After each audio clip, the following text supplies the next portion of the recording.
So I thought before I'd go on, I'd show you one of these things that I find is just really fascinating. So this is a website called marinetraffic.com. So shipping is something near and dear to my heart. When I was 18 years old, I was working on the Mississippi River. My father was a pilot, riverboat pilot. And so I did this as a summer job, worked on a tugboat on the Mississippi River, 95 degrees, just ridiculous, but I was young and I survived. Wonderful thing that they didn't have cell phones back in the 70s, thank God. So all of my mistakes are buried. But I want you to realize this is a GPS of all of the traffic across all of the oceans in the world right now at this exact moment. And just consider the delicate dance that's going on through all of these ships everywhere, all different vessels of all types. Kind of interesting. I mean, just going into China, just look at the different vessels and look at the traffic along the rivers there. It's just phenomenal. All right. Just realize that all of these vessels are going somewhere for some particular reason. You can see the traffic up the Mississippi River. Just going to show you something here. So this is home base, or one of my home bases in New Orleans. I got a chance to grow up as a native. I had relatives who lived in New Orleans. I've lived there during the summers. Just a note, the reason they call New Orleans the Crescent City is this bend in the Mississippi River. The New Orleans was always going to be a port because it had excellent defense. And the reason for this is in the 1800s and the 1700s, this bend in the river meant that sailing vessels would have to tack against the wind back and forth twice to be able to get through here, which meant that it was impossible to be able to surprise this area, that this area was always able to be defended. Just a little bit of history there. Also wanted to show you this. So let me see. Ian Biso used to be, yeah, here we go. Okay. So I work for this company right here, Ian Biso. This is the tugs. Now, I didn't work on anything as modern as this, but that's where Ian Biso is, and Biso Towboat. My dad, old man Biso gave my dad a job after Smith Tugs fired him. My dad never forgot it. Every time he had a chance to hire them, he did. Just a little personal history there. I just wanted to relate to you. And just to give you an idea, when you think about marketing channels, you have to realize this enormous network that is constantly going on everywhere. There's one of these for ships. There's another one for ocean going, for planes as well. And it puts all of these things in actions. And when you think of channels of distribution, when you think of supply chain, and you also think of efficiencies of inventory, because you don't want inventory, but if you do basically need to be able to use it, then you've got to have better shipping to be able to breathe things at the times that they're needed.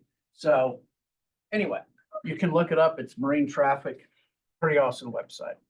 Okay, so where are we? Right here. And let us go on. And we're going to go here. All right. So we talked about the importance of marketing channel strategies.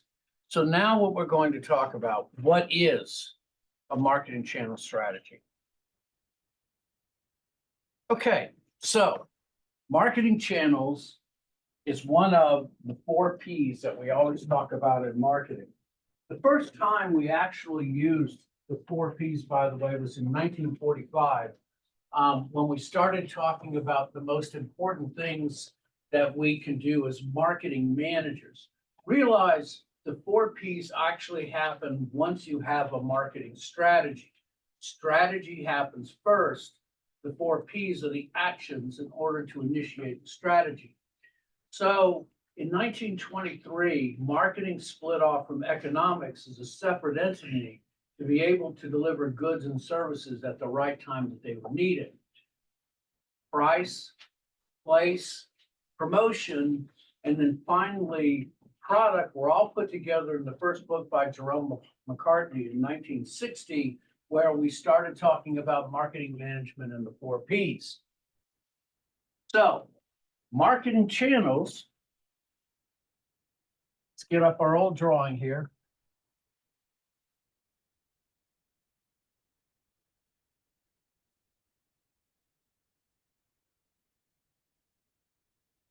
Okay. Marketing channels is a set of interdependent, independent organizations that are involved in the process of making a product or service available for use or consumptions. Of the 4 Ps, channels is the one in which it does not involve just one organization, but many entities come together to be able to create an efficient and well-run marketing channel. I said they are independent. They are. The organizations that work together have their own mission statements. They have their own strategies. They have their own reasons for being in existence, and yet they must come together in order to create a successful channel. And realize this is that running the marketing channel is a process, not an event. It is what's called an iterative process, and this is the way most things go in life. Iterations basically means a continuous flow, but in each individual cycle, there is an improvement, a reason, a higher order to the next step, and that's what an iteration is. Iterative processes means that each step is not an end in itself. It is an event to something else. Ultimately, how do all of these organizations, how do they work together in an efficient way? They all do one thing. They look to the end user as being their ultimate goal. They focus the attention on the end users because the end users are the ultimate reason for their existence. So when I say it is a process, I mean it's not an easy one. Distribution processes frequently take time. Not only that, they don't end when the good is sold, especially when you consider the value of service of making your product a unique and special product in itself. So I used to work for a hospital, by the way. Well, I was a contractor for a hospital, one of the crazy jobs, other jobs that I had. And I used to change the medical shelves. But one of the things that I actually saw was I saw them bring in an MRI. So just think of an MRI, magnetic resonant enhancement, magnetic resonant imaging. Think of the money that it would cost for an MRI, or even now an opening. Anybody ever have an MRI, by the way? Tunnel one or open MRI? Crazy, isn't it? Yeah, I've had an MRI too. I had them on my knees. If you're fear of closed-in places, anyway, just think of the money that an MRI costs, the money that it generates for a hospital, and the money that you're losing if it's not working. The process ultimately that you're trying to do is to make the goods available for consumption at the exact moment that the consumer wishes it. And as I said before, its ultimate purpose is to satisfy the end users, whether they are consumers or whether they are final business buyers. So what is the difference, by the way, between a consumer and a final business buyer? In the purchasing of it, it comes basically down to the buying motive of the consumer. Is it going to be ultimately used for the final consumption? Well, that's a retail sale. Is it going to be used for something else? That's a wholesale. We've talked about that. And we will talk about it when we talk about retailing and wholesaling. Ultimately, just know this. This is a continuing process, all about increasing efficiencies and delivering the goods exactly when the consumer wants it. So as I said, channel members should focus on the end users. Realize this, as I said, channels is the most expensive of the 4 Ps, the most difficult to change, the most difficult to get started with. Realize that there is no organization with unlimited assets. All organizations work with limited resources. And the most important thing that any organization must do is to focus on using those assets to their best advantage.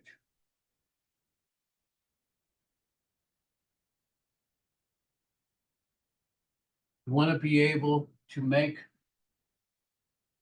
increase your customer satisfaction. If you do it right, you reduce distribution costs. When you do it in a superior way, you can minimize competitors' rivalry, and you ultimately deliver a superior financial performance. So, marketing channel strategy is the set of activities, because once again, the strategy happens in the background, and once we have a strategy, the activities is the initiation of the strategy. The set of activities focused on designing and managing a marketing channel to enhance a firm's sustainable competitive advantage and financial performance. Just in having the goods at the right place at the right time can make goods more valuable. How is that possible? I'll show you how. Okay. So, anybody heard of the name Fred Smith? Kind of a normal name, doesn't mean a lot. Fred Smith was a gentleman who was born earlier than I was. His dad ran a series of about 6 or 7 department stores through Tennessee, Memphis area into Oxford, Mississippi. Fred was drafted into the Marines. He served in logistics in Vietnam from 1967 to 1969. When he got out, he wanted to get a master's degree. And so he was coming up with some very interesting ideas. So let me do a very bad drawing in North Carolina here.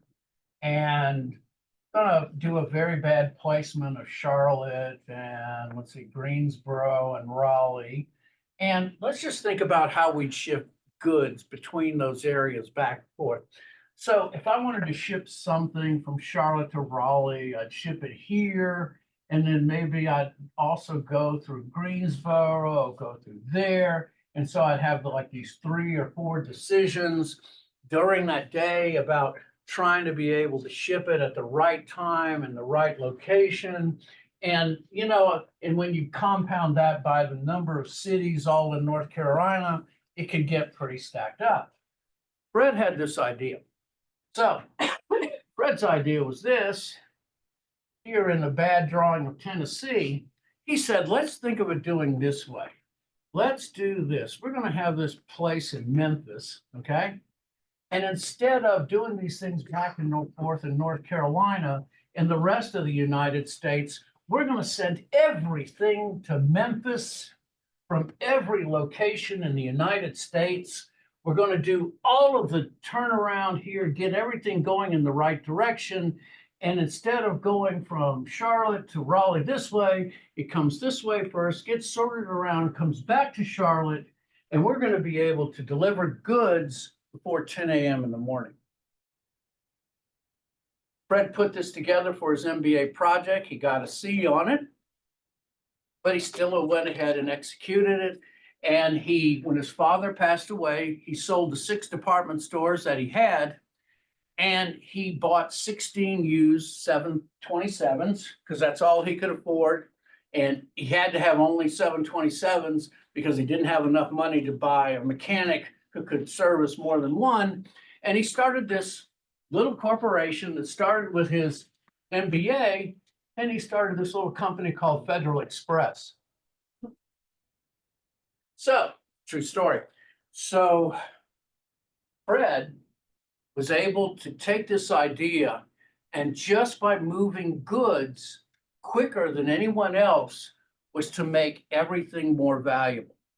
He was able to have legal documents and all of those other things that are extremely departmented. Remember, this is at least 10 years before optical character recognition.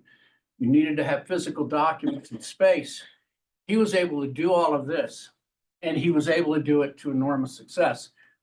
And he made the products more valuable. So, true story about this. You can actually look it up. 2 years into Federal Express, Fred realized he wasn't going to be able to make payroll that week. He was 3 days from going bankrupt. And Fred took the last $50,000 of cash that they had, went to Las Vegas, won $500,000 in blackjack, and never went back. I swear to you, you can look it up. It's a true story. That's when you go out and you gamble your heart, okay? So, just realize this, the history and success of Package Express. And I also want you to note this, he didn't come up with any new inventions. He didn't come up with any new unique toys or things. He just came up with a new idea. Remember, it's the ideas that fuels things, not the things themselves, all right? Everything starts with a new idea, and that's what Fred Smith did. Okay. So, that's marketing channels. Now let's talk about who participates. So here's my little drawing, okay?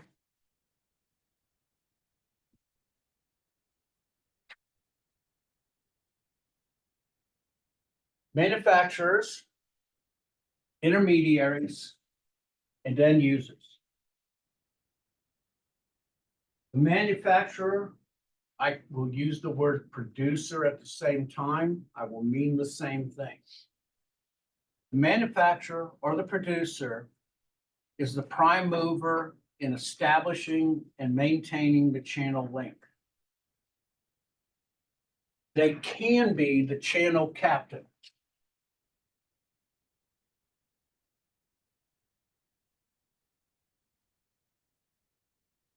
The channel captain is the prime mover or the initiator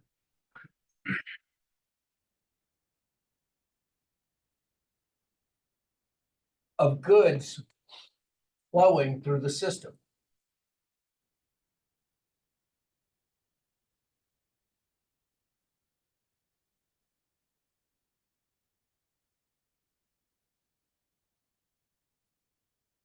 This is a question that trips everybody up on the test, so I want you to understand this and to be able to understand fully what it means, okay? The prime mover is the motivator, the one who gets the goods moving through the system itself. Traditionally, before the 90s, the prime mover was the manufacturer. The manufacturer came out with a good. The good was viewed by the people in the intermediaries. The intermediaries decided whether to carry it or not. The intermediaries sold it to the end user, so they tend to be the channel captains. In 1996, Persimmon wrote in the Harvard Business Review that the channel captains or the prime mover is no longer the manufacturer, that it has been taken over by retailing. Retailing has become the prime movers of goods through channel environments. And it was one retailer in the 90s who changed everything.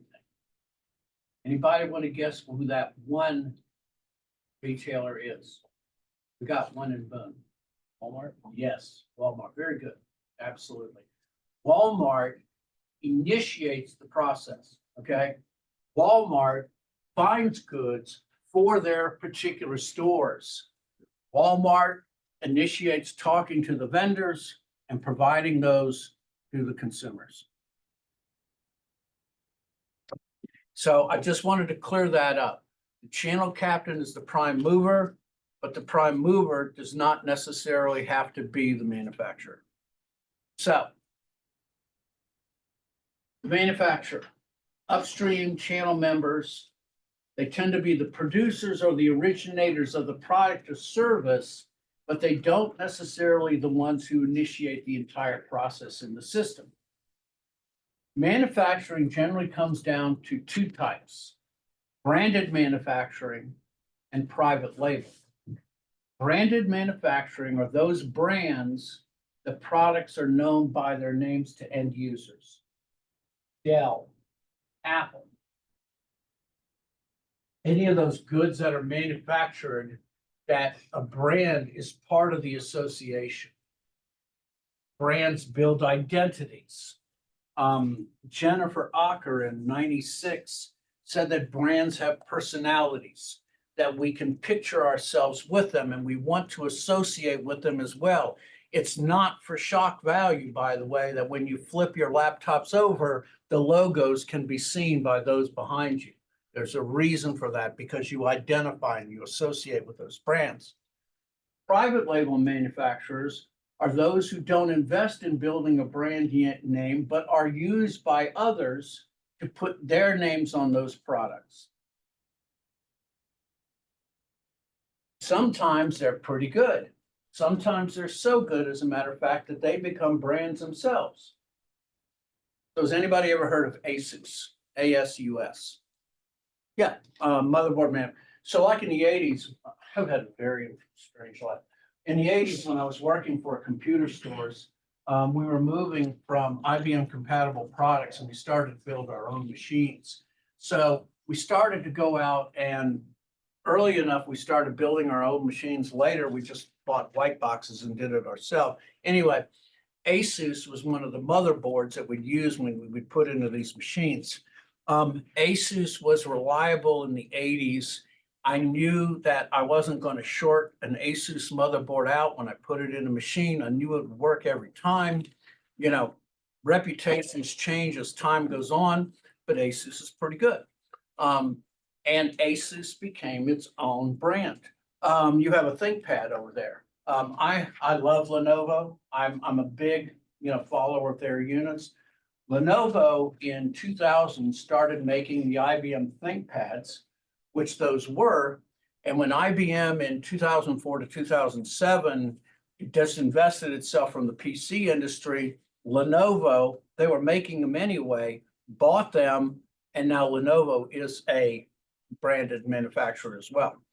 Lots of ways to do it, okay?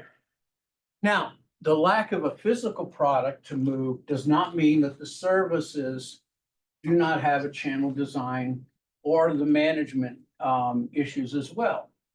H&R Block. H&R Block is a franchise. It sells a service, and that is tax consultations and preparation.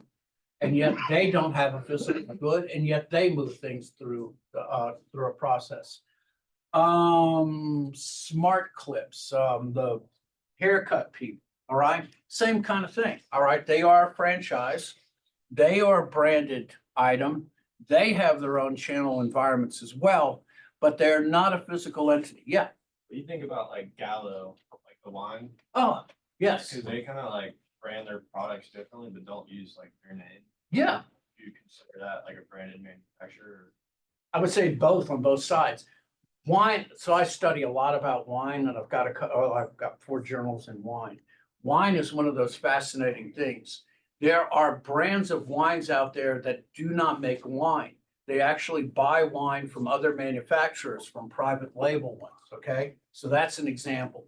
Gallo will bottle under their own, but they will also be private label, and they will do it or give it to someone else. Yes? Is it kind of like, look at grocery stores like Laura Lynn or like adheres to your brands, they just like will repackage the product. and Right. then Yeah, exactly. it's like- And that's another one. Very good.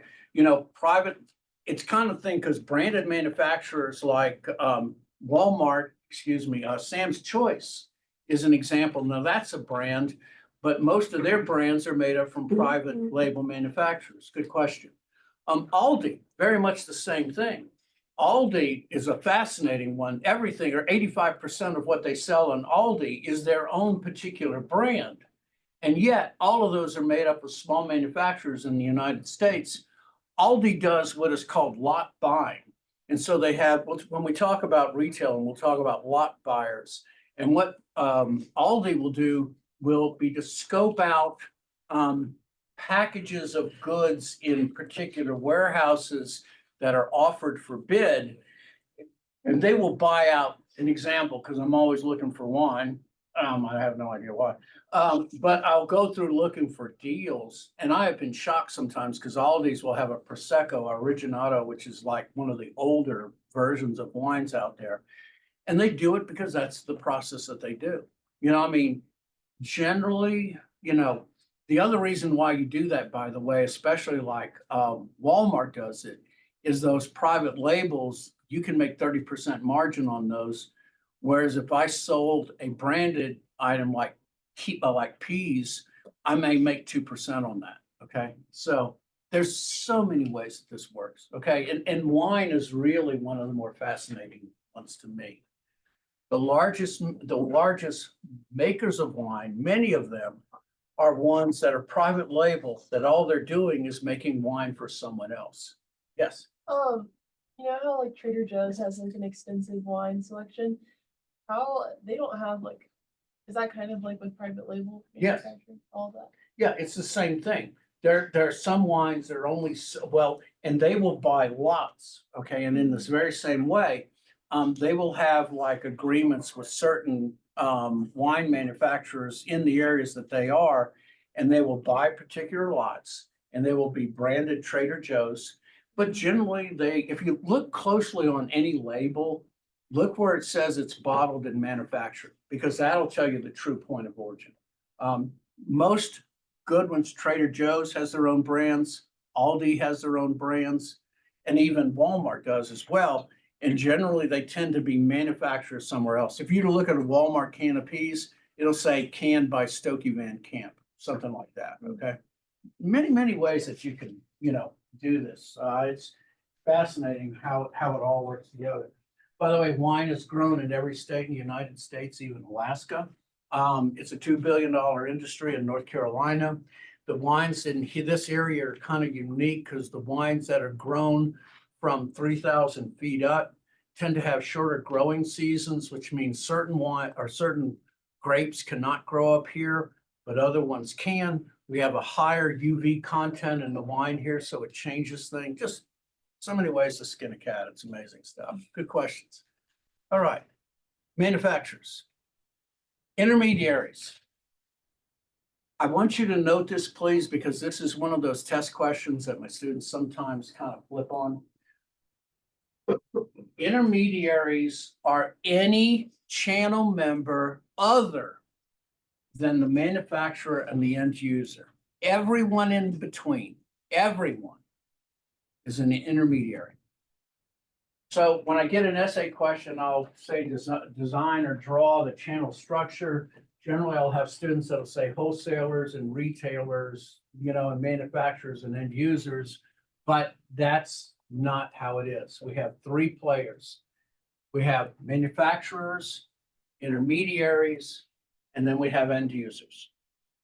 And the intermediaries are broken up into three types: wholesalers, retailers, and specialized intermediaries.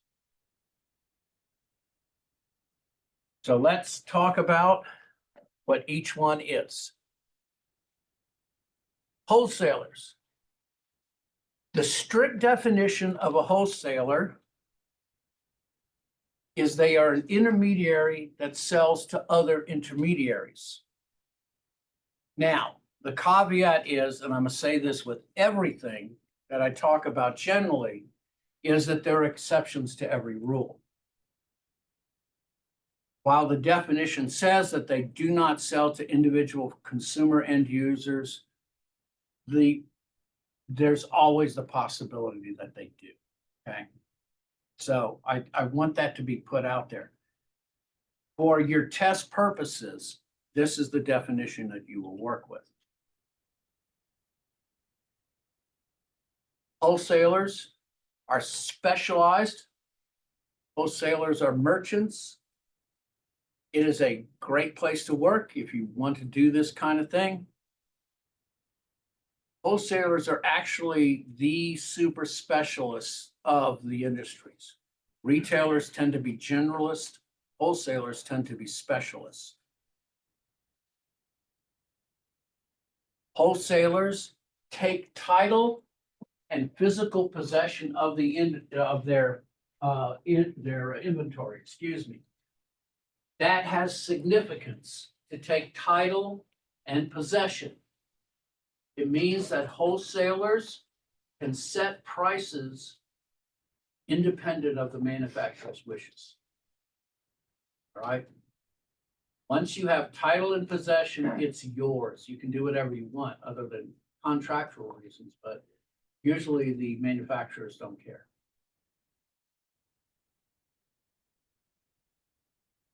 They earn their difference between buying at the wholesale price and selling the markup price to their downstream customers. What is their major functions?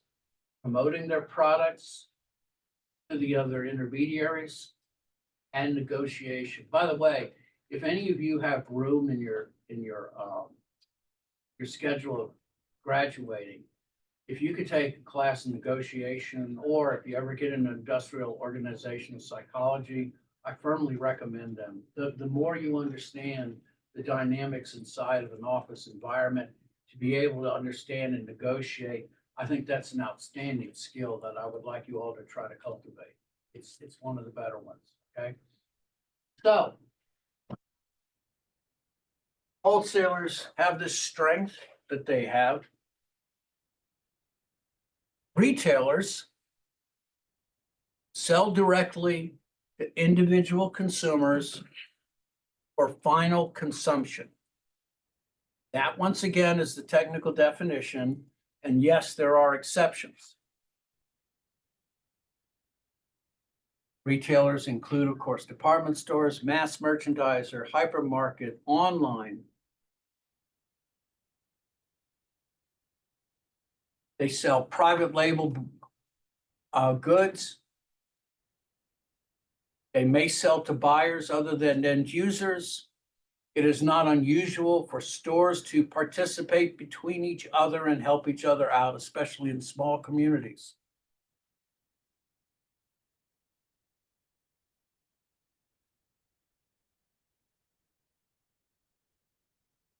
Generally, they also have storefronts, which means they have locations where consumers can browse, whether those storefronts are online or whether they have a physical existence.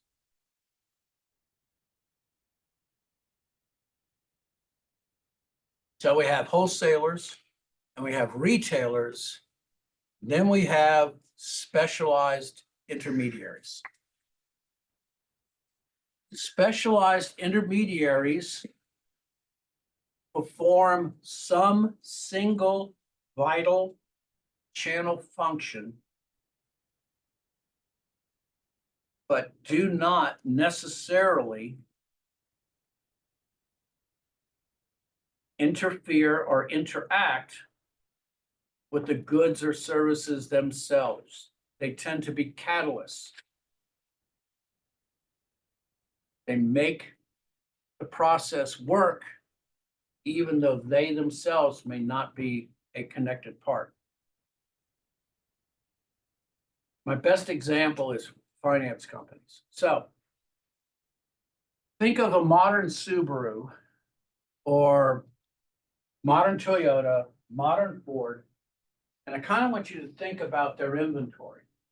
Now just think, it's not unusual for one of those stores to average maybe 100 or even 200 cars a month and sell it. They are what's called a trade name franchise in that they're given the right to sell those products, to be able to service them, but they don't necessarily take on the identity itself. Modern Subaru has its own name. If it was not, if it was not a trade name franchise, then every, Ford or Subaru dealership would all have the same name. So let's see how this would happen.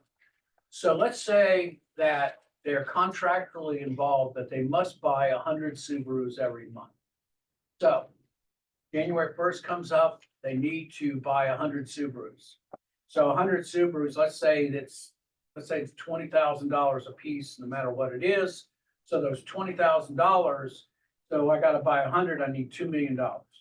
What happens is the purchasing agent at Modern Subaru gets on the phone, calls Westinghouse Credit and says, I need a check for $2 million. Westinghouse does a process for you supply chain people known as warehousing, all right? What they will do is they will finance all of the goods that are on the floor to be able to be consumed. They, in essence, are the owners of the product, believe it or not, at that time. So they say, yeah, give me a check for $2 million, no problem. They wire them the check for $2 million. It gets in there, they get their 100 automobiles. At the end of the month, let's say they buy 80, or they sell 80 of them. What happens at the end of the month is Modern Subaru writes a check to pay for 80 of those vehicles, including 30 days of interest, and pays for the interest for the 30 days for the remaining 20 vehicles that are left. That's the way the modern world works. Without the financing, we would have nothing. We could not do the work itself. Without insurance, you could not be able to build anything because quite simply trying to think how much it would cost in case any disaster came along would be simply unable to be done. Credit card companies, the same thing. Now just think about that $2 million, think that it's financed at 3.5%. Now just multiply that by any number you want on the thousands of automobile dealerships, along with the thousands of automobiles that are being financed, and you got an idea, I need to be in the money, okay? So that is a financing function. A promotion function, which would be an advertising agency that would go to be able to do the advertisements themselves. Physical possession, which would be firms that would ship things back and forth. That would be another example. Each one of these are not owned by the corporation themselves, but they are required in order to do everything together. Kind of reminds me just the story about this on. So they have the right to set prices. By the way, MSRPs are just pie in the sky. Basically retailers can sell things for whatever they want. Manufacturers suggested retail price. Once you have title and possession, you can sell it for whatever you want. So true story in the 80s. Corvette had just come out with a new version of the Stingray. And this is 1980 prices. It was like 50,000. Forget it. Dealerships were selling it for like 125. So there was a guy in Jackson who bought a black one and cost him 125 grand, blew past the 50 grand, and got a call the next day from Eddie Murphy. And Eddie Murphy says, "You got my vehicle, man." And he said, "Sorry." And he said, "How much you want for it?" And the guy said, 200,000. And Eddie Murphy said, "I won't give you a penny over 175. And the guy went, sold, okay? So he made 50 grand in one day, all right?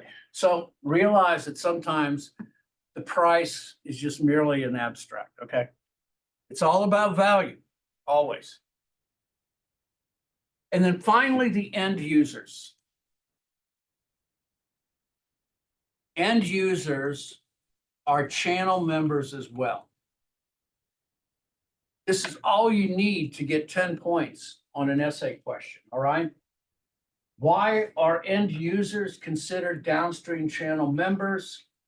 Because they frequently perform channel functions, just as other channel members do.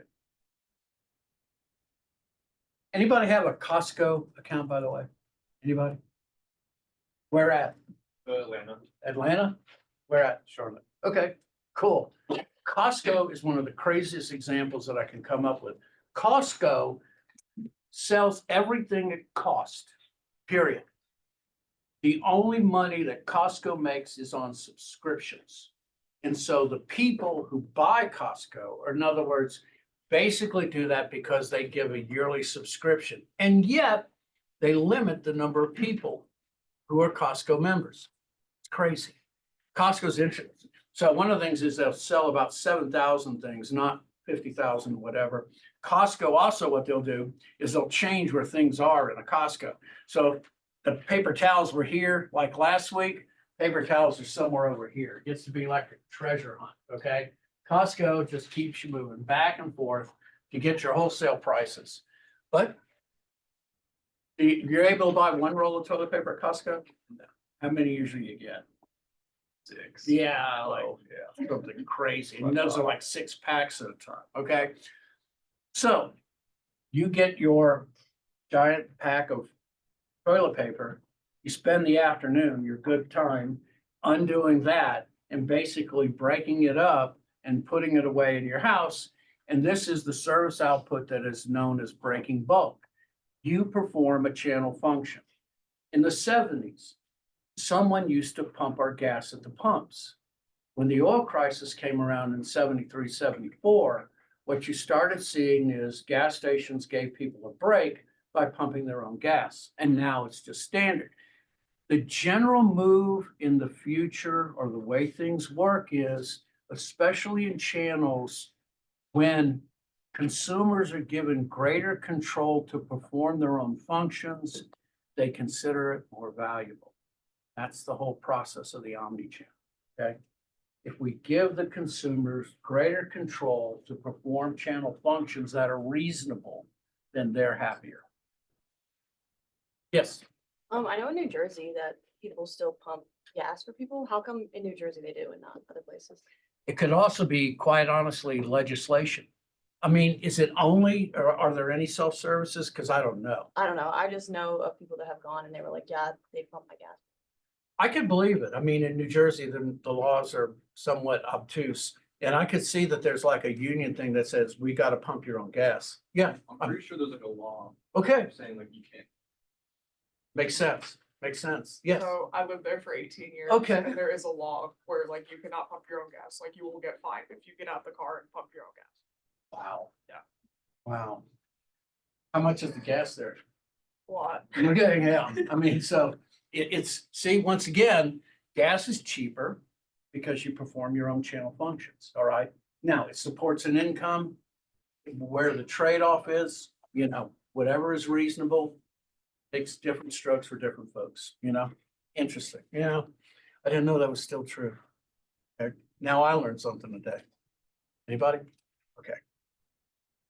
Okay, so now, why does all this stuff go on? Why doesn't the manufacturer just sell directly to the end user? Why do we need all these people in the middle? Well, there are a lot of things that are, especially in the realm of consumers, the process and the concept is known as disintermediation, and that will be a test thing, and I'll talk about it again and again, so you'll hammer it in. Disintermediation is the process of removing the intermediaries, all right? But it doesn't necessarily mean that it is the best or most reasonable way of doing business. Generally, why do the rest of these exist? And I'll show you a reason why.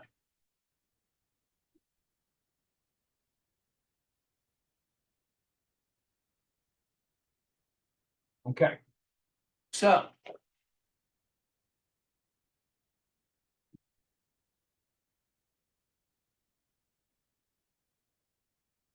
let's start.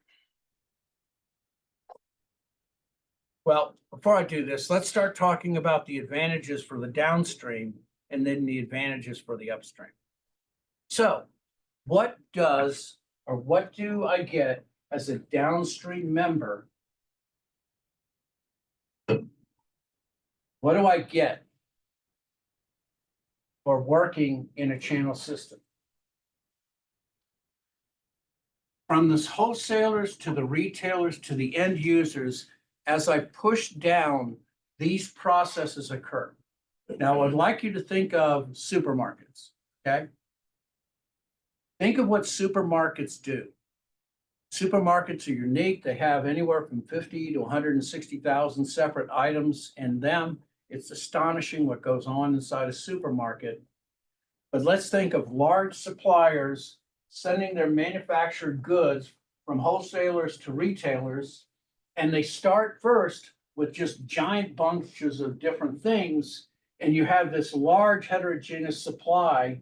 And the first thing that happens is they start separating the stocks into health and beauty aids. They start to separate them into home goods. They separate the goods into canned foods. They separate the goods into condiments. They start separating them like that. And that's the first thing that they start to do. The next thing they do is they start looking at all of these different manufacturers and they start accumulating the similar stocks into a larger homogeneous supplies. And then you start to see in this group of condiments, you start to see condiments, by the way. You start to see ketchup and you see mayonnaise and mustards and all of those starting to come together as a group.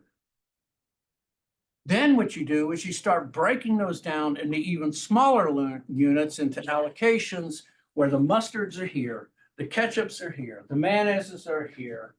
All of the other essentials are all broken down. And when you get all of these groups together, you build an assortment in each line. Not only do you have the same type of mustards, but now you have different sizes. Then you have different varieties. Then you start having different groups. And so this is the great thing about doing this is breaking them down like this facilitates the search process for consumers. It helps consumers find the goods, even if they've never been in that store ever. I want you to think about supermarkets. Think about going into any supermarket that you've ever been in, that you've never been in, excuse me. Yet you may not have been in that supermarket, but you do know where things are. You know that generally dairy's going to be in one place. You know that the deli's going to be in one place. You know the cereals are going to be in the same place. You know the coffees are going to be in the same place. And they may flip. I mean, Harris Teeter is certainly different from Lowe's, which is different from Publix, but you know the departments are the same because the process is the same as well. And so that's the major thing that it does, is it helps consumers find things much easier. And it is an enormous asset. So what intermediaries do is they create possession, they create place, and they create time utilities for end users. They make it easier for consumers to find things. They allow them to find them when they need them. And it allows consumers to save the one thing that we're always running out of, time. Okay? Time is money. So the interesting thing or the fascinating thing about it, supermarkets are really interesting to me, is there's so many different models, from Dollar General to IKEA to, oh my gosh, Aldi to, Lowe's or to Walmart. And each one of those has a different strategy and a different purpose in being, and they all do things differently. So Dollar General, by the way, Dollar General realized number one for them is convenience. Okay, so if you go into Dollar General, their model is built on having at least 80% of the accumulation or allocation that you would normally find in a Walmart, but they're not going to have the assortment. That's not what they're there for. They're not built for variety, they're built there for convenience. Anybody going to Dollar General, does anybody know where the eggs are in a Dollar General or in the milk? Is it in the back? Like in the fridges? The fridges, and the fridges are usually on the side wall, right? Oh. But right now, they're putting them all in the front. If you've been in a Dollar General, fast moving consumer goods, the ones that consumers want the most are always in the front now, okay? So if you go into a Dollar General now, generally the freezers are right in the front now because they've moved them, okay? So you find eggs, you find breakfast foods, you find, oh my gosh, now they started expanding into frozen vegetables. They're doing all of those things and they're putting it up the front. Where are they in the Walmart? Where's the freezers in the Walmart? Way back. All the way in the back. You gotta walk through everything that in the Walmart has that they're trying to sell, and then you gotta walk the other 100 yards all the way back. Because Walmart has a different reason for being in versus Dollar General, because Dollar General is about convenience, and Walmart is basically about you buying as much crap as you can while you're there. But Walmart brings value. Walmart does not bring satisfaction. Nobody goes into Walmart and go, I'm really satisfied being in Walmart. No, it brings value, and we go again and again and again because Walmart brings value and they do it as well as they can. Supermarkets, however, have an entirely different vision of Walmart because they're built totally around assortment. An average supermarket has 150,000 separate items in it. Give you an idea how boring my life is. I went into the Walmart and counted how many different mustards they had, and I went into the Harris Teeter and counted how many mustards they have. Yeah, I'll lead a really exciting life. So anyway, 27 different mustards in Walmart, and there were 82 different in Harris Teeter. Okay, the selection is much broader, but Walmart does a good job of covering everything, but they just don't cover all things. Okay. Okay. What is the benefit for the upstream members? What you have is you have the ability to ease negotiation. With every transaction subject to bargaining, it means that everything has to be bargained, and that makes life difficult. Walmart in 1994 started the vendor replenishment program, in which they started signing vendors to long-term contracts. And so instead of buying 10,000 of those items and having them in a Walmart, Walmart warehouse somewhere, Walmart said, for 1995, we'll buy 10,000 of these items, and we want you to ship them 1,000 at a time. And so by signing that single contract for all 10,000, what they're doing basically is that once you run out of a certain thing, then ultimately what they will do is they will automatically ship 1,000 of the next. How are they able to manage this? How are the vendors able to anticipate what's being sold? Walmart in 94, in granting the vendors this system, allowed their vendors to see every one of their items on every Walmart shelf in every store in the world, real time, 24 hours a day. It gave the vendors the ability to be able to plan when their shipments would occur and to know that they would not have to go through every process over and over again. And thus, what intermediaries did for the manufacturers is they reduced the complexity of their systems and facilitated their transactions and ultimately help them save money. Complex buying systems often are the most efficient.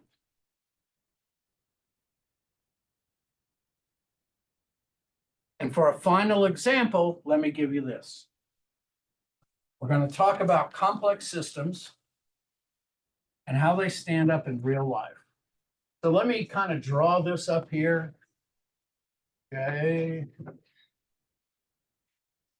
All right, so let's look at these manufacturers as every reason to get up in the morning. So one's a manufacturer of cigarettes and vaping. Let's see, one is alcohol, okay. One is candy. And one is soft drinks. All right. Every reason to get a, okay. So let's say these are the four manufacturers. Then let's say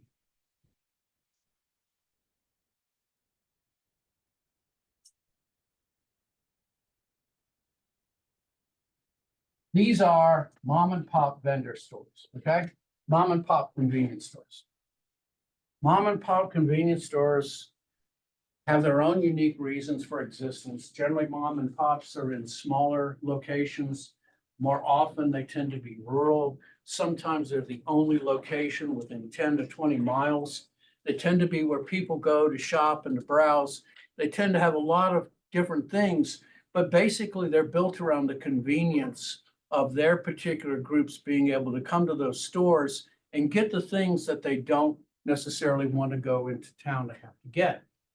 Now, if I were to try to go to Philip Morris and be able to buy cigarettes, and I was this one little mom and pop store, just think of the difficulties that I would have being able to negotiate with them. This little mom and pop might make 50 or 60 grand a year, maybe, who knows? It's hard to say. Just think of how difficult it would be for them to be able to buy in the lots that they offer. So generally, these kind of groups sell in what are known as pallets. And so a pallet tends to be 6 feet by 6 feet, okay? They tend to be on skids, and basically that's how they buy goods. And so you would have to buy a pallet or a skid to be able to meet their minimum buy. And this, what would they do with a pallet of cigarettes? It would be impossible. It's the same thing for the alcohol, for the candy, and for the soft drinks. And not only that, but think about the negotiation. Each individual one of these little mom and pop stores would have to negotiate with each one of these manufacturers in order to be able to get the goods that they needed. That is if they used a decentralized system. Look what happens, however, when we put a wholesaler in the middle. Now, as I told you before, wholesalers are specialists, not generalists. Wholesalers are this particular wholesaler has one particular industry they focus on, and it's on mom and pop convenience stores. They understand what mom and pops need. They understand the financial limitations that they're under. But look what happens now is all of these mom and pops come together into a confederation or collective. All of their buying needs can be met by one single wholesaler who can draw all of their needs together at one time. And this wholesaler who specializes on them can now go to these manufacturers and bargain in force. And that's what gives them the power. It means also that the wholesaler can specialize in negotiations between these particular corporations and be far more efficient at being able to get exactly what they need and be able to do it at a maximum benefit versus each one of these trying to be able to negotiate.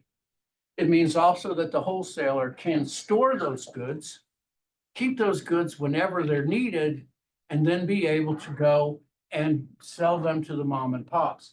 Not only that, but the wholesalers understanding the industry and trends that go on can buy other things for the wholesalers, for the mom and pops, so that the mom and pops can actually move up and do things that they couldn't do before, like small refrigerators with Starbucks coffee. By the way, I always thought that was brilliant by Starbucks. When I saw Starbucks in an AutoZone, I thought, good job. Okay, that's understanding your public. Well, it's the same thing.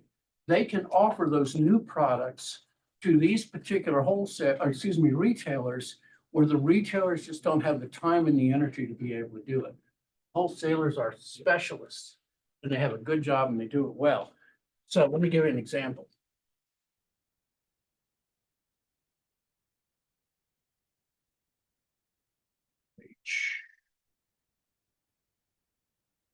So this is an actual store that does exactly this. This is Atlantic Dominion Distribution. They do this for Virginia, North Carolina, and South Carolina. They do all of the shopping and the vending that mom and pop stores want, and they provide variety for those particular grocery stores that need it. So here's everywhere that a mom and pop store can go to be able to do their servicing and be able to get the goods that they want. Not only that, not what you're just talking basic goods, but then also things as well, like vending machines, all right? Maybe some things that not necessarily that the mom and pops can invest time in. So if you wanted to set up a little cantina inside your own store, put a little coffee clutch there somewhere, maybe have someone come and play a little guitar every once in a while, you could do it. Because you don't have to invest in the time and energy to understand how to do it. They'll show you how. This is the reason why a complex channel system can create value that a decentralized one simply can't. The more complex the goods you sell, the greater the advantage of having a system like this. Okay, so the last slide I'm going to show you before we go is just a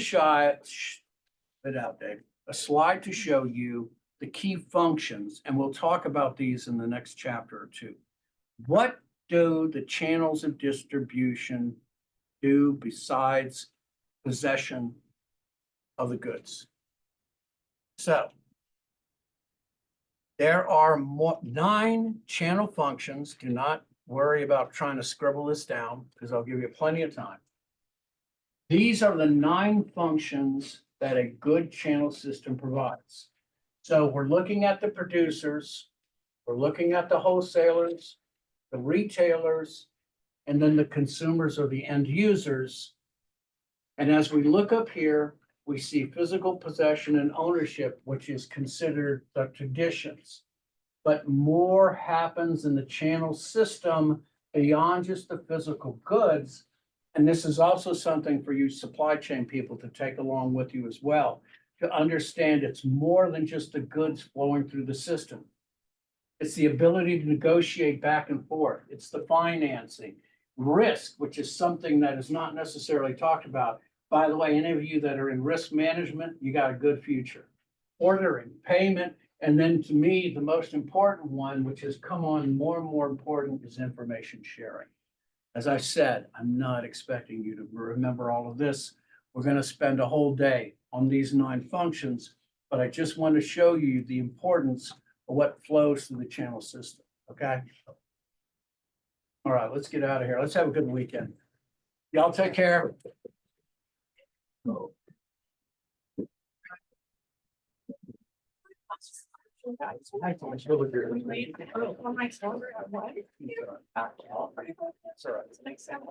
Make sure you signed. Okay. All right. I'm sorry about that. No worries. Very.